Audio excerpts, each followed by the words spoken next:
sedikit penjelasan tentang Hmm. whooping cough ni. Dia Hmm. agak berbeza dengan jangkitan yang lain sebab dia toxin mediated. Maksudnya ia disebabkan oleh bakteria Bordetella pertussis tu, tetapi dia menghasilkan toksin yang bertindak untuk merosakkan sel pada salur pernafasan dan akhirnya mengakibatkan komplikasi. Jadi maksudnya walaupun secara umum jangkitan bakteria boleh kita rawat dengan antibiotik, tetapi untuk whooping cough ni ataupun pertussis, time factor, masa untuk segera mendapatkan rawatan itu sangat penting. Sebab kadang-kadang kalau misalnya kata individu tu dah mendapat jangkitan agak lama, toksin tu dah dikeluarkan, beri antibiotik, mungkin kesannya agak tidak begitu baik berbanding kalau kita dapat bawa individu yang sakit tu secepat yang boleh.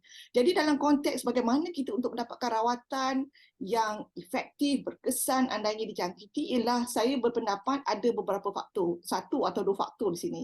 Yang pertama ialah secara umum bagi mereka-mereka yang mempunyai latar belakang keluarga ataupun anak-anak yang memang langsung tak menerima vaksin. Mereka ini perlu berhati-hati. Maksudnya andai kata ada tanda-tanda yang menyerupai pertussis ataupun batuk kokol ni ataupun masih tak pasti ya, macam Dr. Sakinah sebut tadi fasa cateral, dia sama je macam demam sesama, kadang-kadang tak perasan pun dia sebenarnya adalah merupakan keadaan yang agak serius.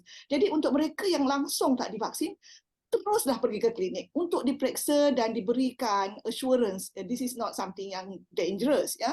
Dan satu lagi, kalaulah misalnya kata individu berkenaan batuk berpanjangan, ya, batuk berpanjangan yang masih tak sure apa keadaannya, memang perlu segeralah untuk mendapatkan rawatan. Tetapi kalau misalnya kata ia adalah merupakan ataupun individu tersebut sudah divaksin, saya berpendapat tak ada apa perkara sangatlah yang perlu dirisaukan sebab dah ada antibody dengan supported by antibiotics, boleh dirawat dengan baik.